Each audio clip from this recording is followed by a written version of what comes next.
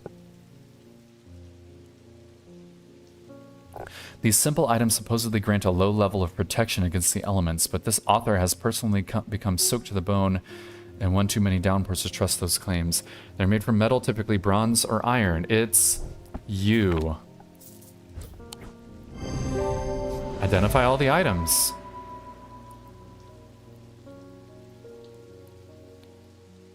Cool. All right. Storm Ward. And that's a goodie. That's a goodie. I can move all these things, even them out. Oh, look at my beautiful storefront. I really should swap all these, but I really don't want to do that right now.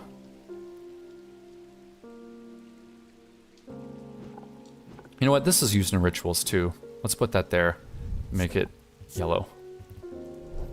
Okay, end day.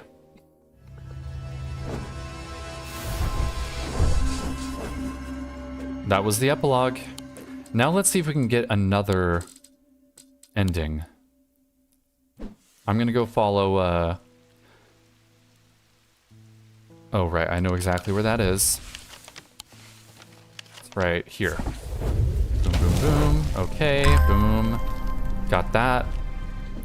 Put that up there. Ding the bell. Pet the kitty. Blah, blah, blah, blah, blah, blah. Vault in the desk drawer. It was, Witch's Finger. I forget the other ones. Candle. Anchor. No. It's actually called an anchor. It's called a shadow anchor.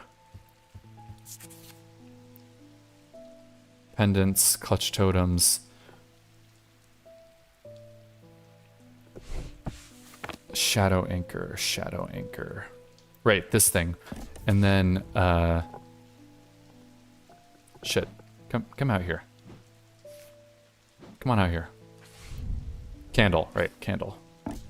Alright. This comes out, I need this to be set a certain way. One more. Okay, and it's boop, boop, and boop. And we'll grab it. And leave. Call in the next customer. The lake has turned black, blah, blah, blah, blah. The mail won't deliver itself. And then we go here. Wait, what? Oh, it was this one. Damn. Okay, cool. Yeah, you want me to take it to the pit, but you end up dying. Eli's gonna come. And then we take it to the pit. Alright, here we go. And this is gonna be ending 1. No, not the eye. You dumbass. The pit. Okay, here we go. The sun is low in the sky as we arrive at the pit, casting a warm light across the treetops and the open fields.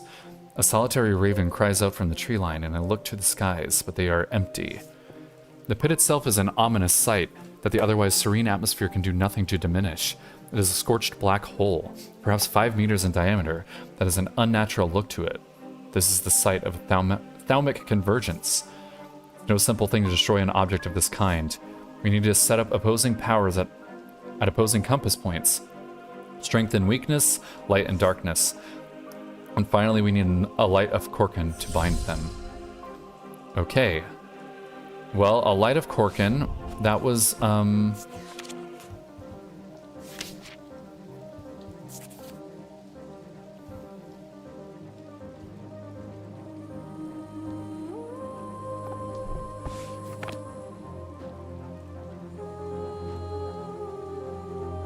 damn, what was it? It was this. Light of Korkin goes in the middle. And then we need something that has weakness. So opposing.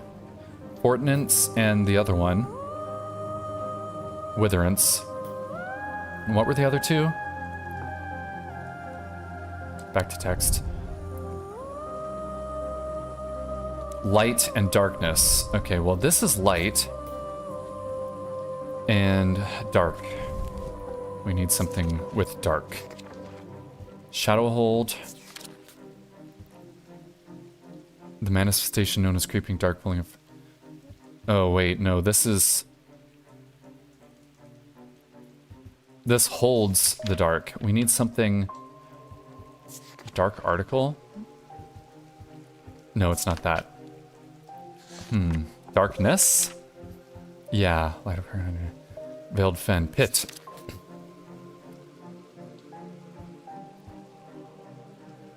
Cracking rock. Yeah, it's not that. Darkness. Light of Korkin, we're using that. A Briggic charm. Protection of darkness.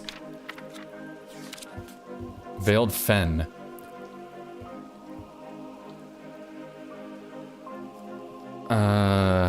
It's not that. Tenebran cloak. Sphere of enshrouding darkness. Okay. Set in bronze. Give powers to these totems. Single stone set in bronze.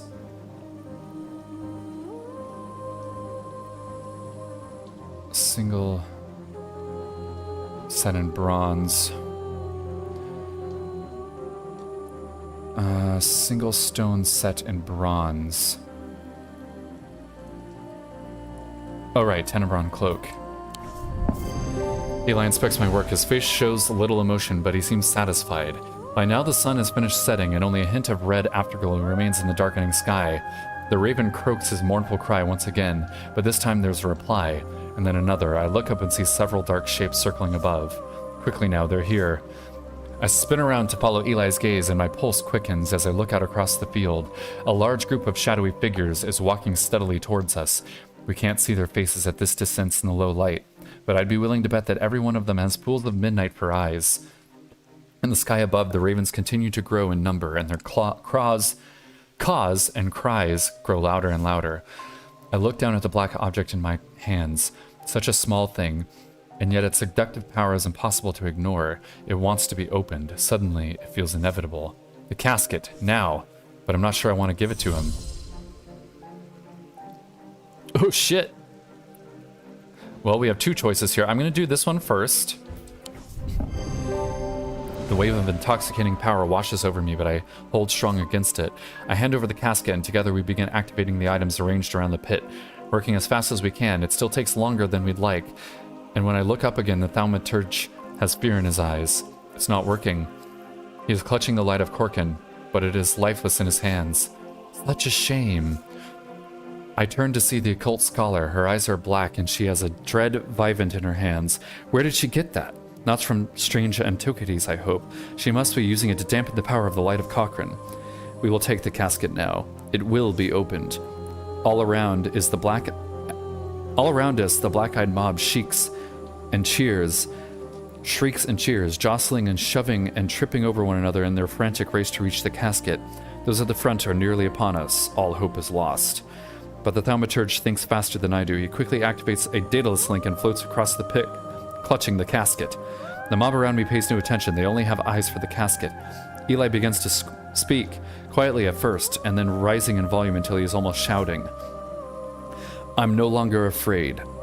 I am the dirt beneath the ground, and the rock below that. I am the dust stretching thin across empty space. I'm everything cold and dead and dying. But I am also the heat and the light, the wind, the ice, and the fire. The leaves on the tree and the water in the river. I'm everything warm and alive and living. At that moment, Eli locks eyes with me, and I suddenly understood what I need to do. I charge forward and tackle the possessed scholar. I grapple with her, trying to prise the dread vivant from her hands, but she is surprisingly wiry and strong. We teeter closer and closer to the edge of the pit, and cold fear hits my stomach as I look down into its inky depths. With one last burst of energy, I grab Verona and twist my body, pushing with all my strength. She scrabbles at the bare dirt at the edge, but she is unable to find purchase, and she falls. Damn. Bye, Verona. I will never forget the look of shocked horror in her face as she plunges into the darkness of the pit. Eli wastes no time. As soon as he's able to, he activates the light of Corkin. Time stands still, and then there's a rush and a roar as a swirling vortex of blue-green light races up out of the pit.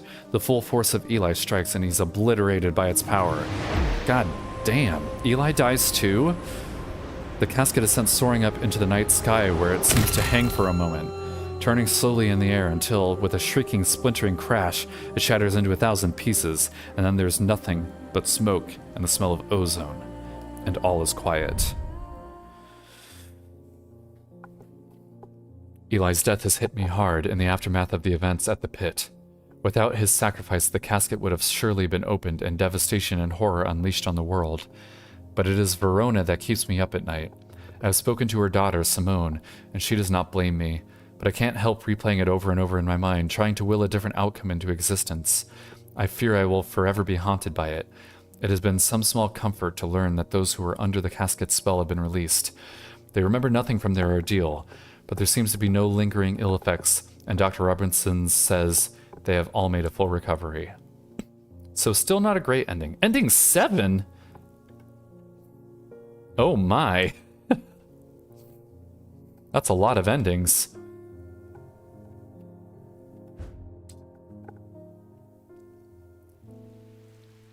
Okay, alright, so I'll do one more, maybe two, if I can be quick about it.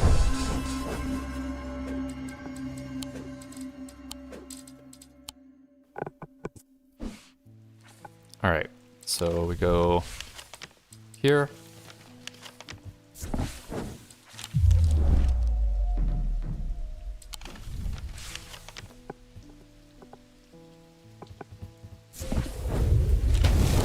Right.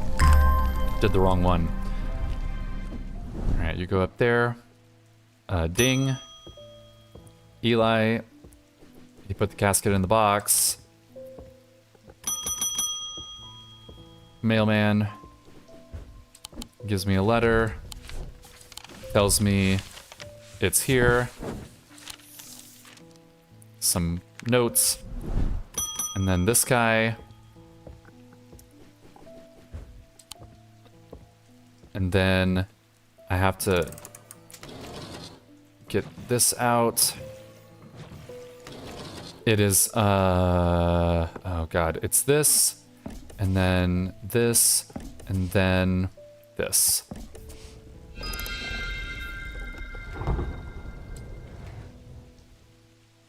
Boop, boop, boop. Grab the box. I'm gonna open it this time when Eli takes me to the pit. And Eli, we're ready to go. I wonder what happens if I do the bell before... Huh. That's another ending to explore. God damn it, not the eye. The pit. Okay, so we need you, and you, and you, and the shadow thing. Not a shadow anchor. Tenebrown cloak.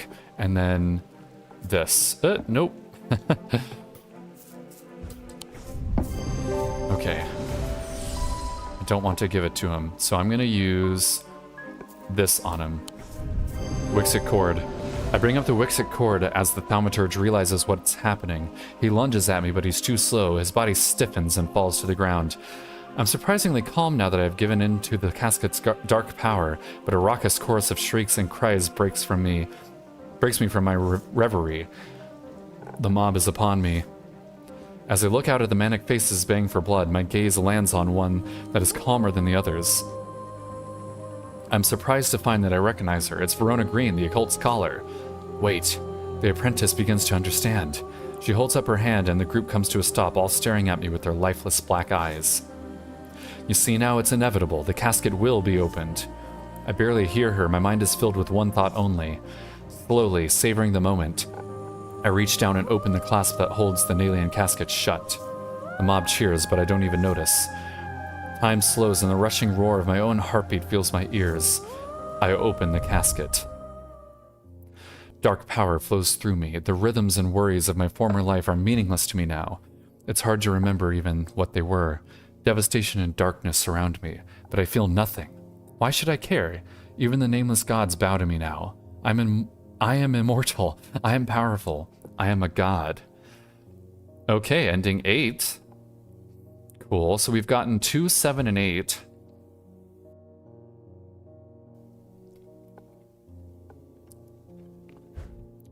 Rain shader. That's cool. The art of code is cool. From YouTube. All right. I can do one more. One more.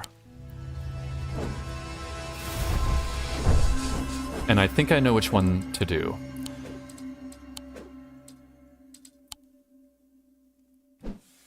All right. So we go and get this one. We got this. Ring the bell. It's Eli. He's hidden the casket. Okay, and this is one of the endings. The sacrament is a baptism ceremony in which one's life is pledged to the warrior god Holgar. It's performed by a blood priest within a stone circle. In spring, a charm of green growth. In summer, a pendant of the yellow sun. In autumn, an instrument of the red night. In winter, a totem of blue fire. So we need to go here. As I approach the island in a small rowing boat, I notice a shrouded figure standing watching me from the shore, the priest. She is lit by a flickering orange torchlight which deepens the red of her cloak and makes her look taller and more threatening somehow. For a brief moment, the dim lighting and her dark eyeshadow make me think that she is one of them, but the flame flickers across the whites of her eyes as I get closer and the moment passes. Welcome. Do you have the sacrament? I nod and she helps steady the boat as I climb out. Together we walk slowly up the small beach in search of the bleak stones, a small ring made up of slabs of gray slate, the largest of which, the kingstone, is only waist high. It is not hard to find. Fear hits my gut as we get closer and I see something I had not expected. Spread out around the perimeter of the stones are dozens of the priest's followers standing motionless, their heads bowed. The casket will be opened, and when it is, we shall be spared Holgar's wrath. Their followers let out a cheer that is more of a bloodthirsty roar. The priest gestures towards the 4 stone plinths arranged in a semicircle in the center of the ring of slate. Arrange the sacrament while I prepare. Okay. In spring, a charm of green growth. So that has to do with plants, right? Which is green growth. Green growth. Growth.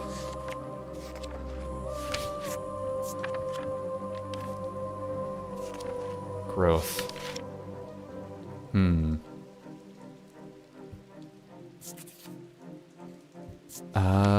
Green growth. This? No. Binding seed, no. Bone scarred, bricket charm, candle, Cassander, ward, link, hook, dread vivant, elpis stone. What does this do again? Relieve discomfort. No. Ethereal key, evocant.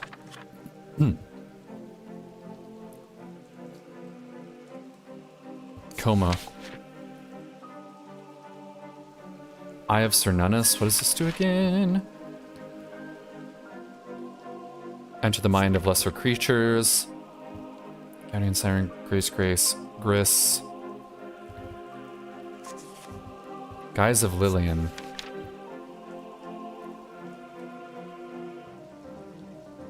Pass unrecognized. No. Hearing Charm, Heart Chamber, Holgan's Grim. What's this? No. Horned Shackle. What does this do again? Change in one's life. No. Lamb's Siphon. Remove a curse. Leadheart. Cernunnos, heavier romantic interest. Libula. Change. Wisdom. This was one of the first ones I got.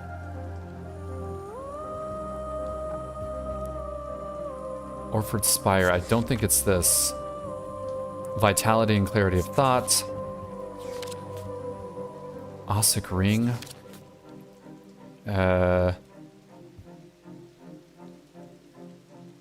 Offering. Pitch. Resonance Compass? No, it's not that. Selenic Totem. Love. Feeling. Sextrum. Protects against insanity. Shadow Anchor, Shadow Hold, Shield Shimmer, Silent Breath. Sense danger. Scythian Charm. Yeah, okay. Scythian Charms are carved out of wood, but more powerful designs.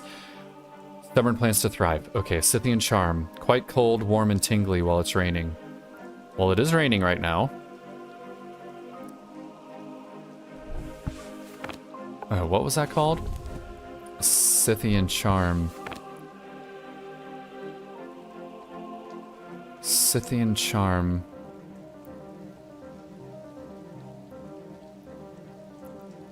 Scythian Charm.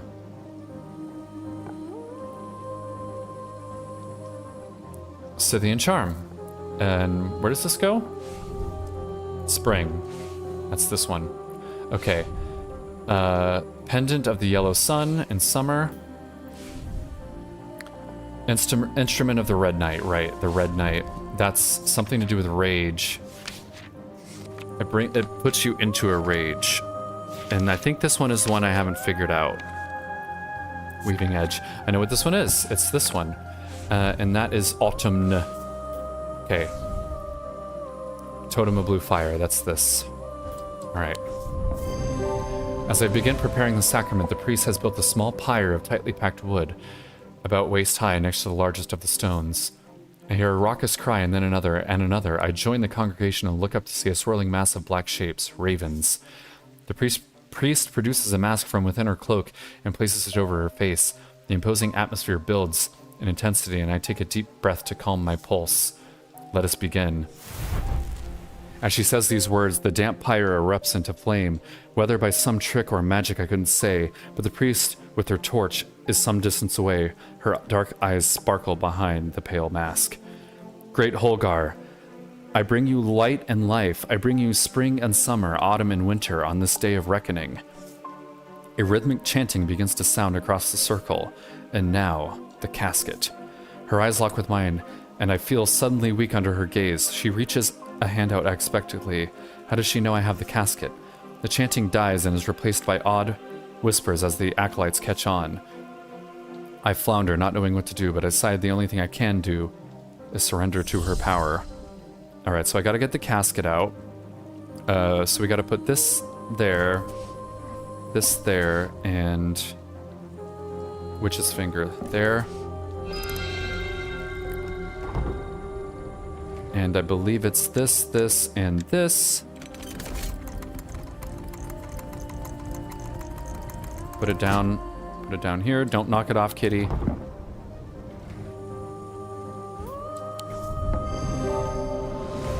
I kneel and offer up the Nelian casket to the priest. I've waited a long time for this moment. She takes the casket from me and places it reverentially atop the kingstone. As she turns to face me, I feel a sudden chill down my spine. She is holding the weaving edge. Holger, I give you this gift of life that is not mine to give. Cold fear grips me as I realize how naive I've been. She didn't bring me here to be saved by Holgar's protective embrace. She brought me as a sacrifice. She advances calmly toward me with the blade held at her side, pale wet mask in rain and shining in the light from the pyre. The chanting rises in volume and intensity. I must act quickly. Saint Cedric's thunder or Corvin's might? Okay, well I know what that does. What's Saint Cedric's thunder again? I'm glad she's giving me all this time.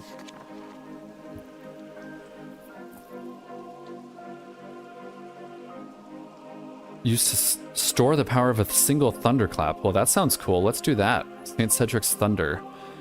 Gemstones can be used to prevent the charge from waning. I think that's this. Yeah. Alright, let's see what happens. I bring out the small wooden box as the priest lunges towards me. There's no time to think. I rip open the lid and let loose the power contained within. An almighty thunderclap erupts from the box in my hands, and a flash of white blinds me for a moment. When I recover, I see devastation before me. Thin white smoke and the smell of ozone fill the air. The kingstone is cracked in two, and a twisted body lays on the ground nearby.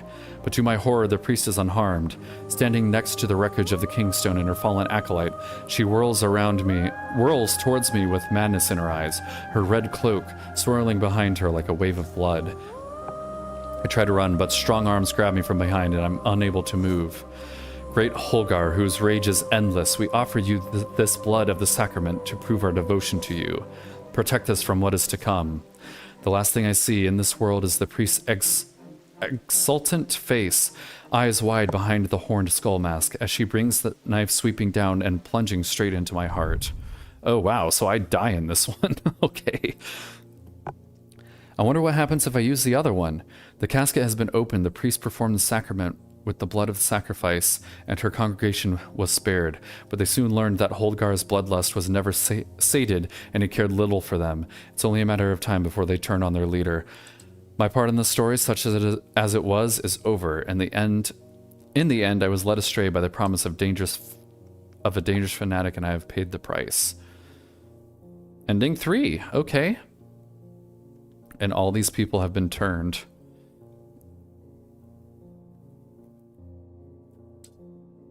All right. I will do the last one. It might be the same ending. I'll get it done quickly, and I don't need to go to the, I don't need to go to the castle.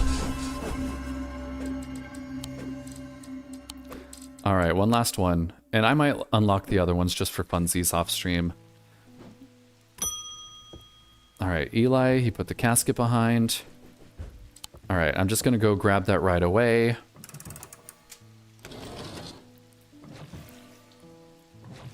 Oh wait, I don't need to do this. I just put this here, this here, and the witch's finger goes there. All right, and boop, boop, boop, boop. Grab the casket, leave, call another person in. Oh, it's David Schaefer, okay. Right, this was the letter about the, okay, Baron Potter, I know what you want. All right, now let's see what happened. Oh wait, Eli wants me to... Oh wait, oh shit, I did that wrong. Hang on, I did that wrong. I meant to, not grab it.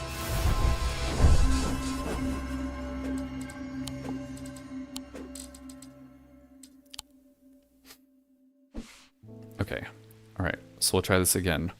Wait, damn it. Come on, I want to get this over with.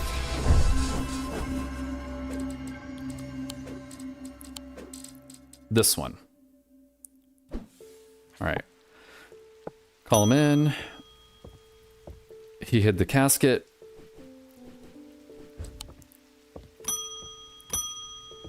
The letter. Open it, don't care. And then Baron, Barton. Have I been saying Baron this whole time? Sorry, kitty. All right. Oh, okay. Eli just shows up then. And I can't do anything else. Okay, so...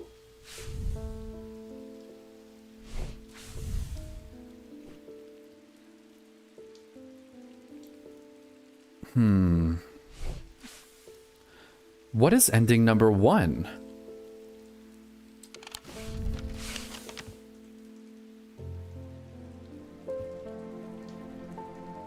Well, either way, I meant to keep that open.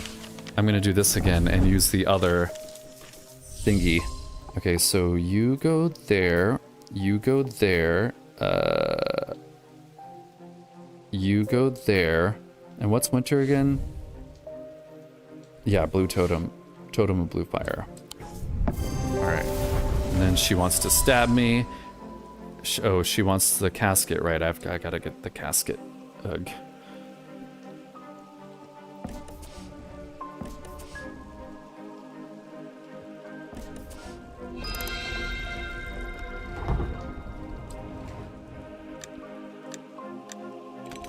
Almost done. Put that there, use it, click through, and this time I'm gonna use Corvin's Might, which is... No, come on. Corvin's Might, which is, it's this. I brandish the Corvin's Might, hoping that the threat will be enough to deter the priest, but she whirls towards me with madness in her eyes.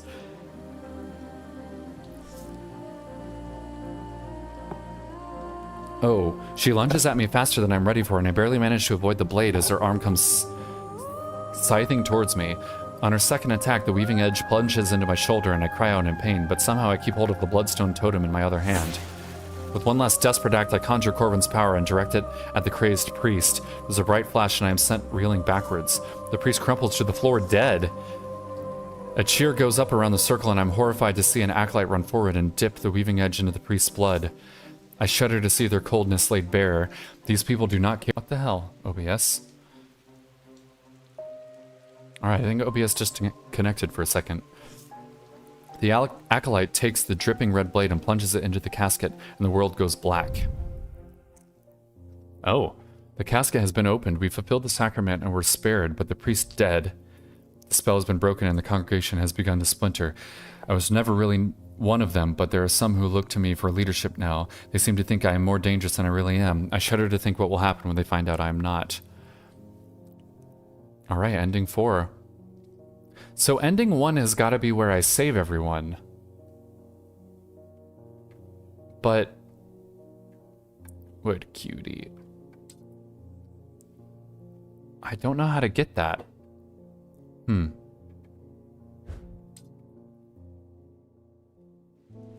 Alright, well, I'm gonna call it there. Let's go to the outro, blast the music. Alright, well, that was really fun. What a great game. Games like that are like the closest thing we have in the gaming world to like novels. And that was what? 10 hours? 10 hours of pretty good storytelling and puzzle solving and nice art and wonderful music, good atmosphere, interesting characters. It's just great. It's just great. I'm gonna go review it once I'm done with the stream. And yeah, I hope other people can check that out. I need to find... Yeah, hey, great. If you haven't played Strange Horticulture, it's by the same developers, pretty much the exact same premise, but it's with plants instead of weird artifacts. I would definitely recommend you check that out. I played it, it was awesome. Anyway, that's it for me. Great, thanks for joining. Wolfo, thanks for joining. It's really great to have you here. I think we had a couple people come in and jump out over the course of that. Someone followed me, but they just did that so they could scam me over on Discord. Anyway, that's going to be it for me. I hope everyone has a great rest of their week. Don't forget RimWorld on the weekend, sometime in the afternoon. I don't know which day. I will hopefully have my computer fixed by then, but I might not. I don't know. We'll see. Okay, well, thank you for liking, commenting, and subscribing over on YouTube. If you do that, I really appreciate it. It really helps out. And thank you for following on Twitch. That really helps too. And I really appreciate it. All right, well, bye-bye, everyone.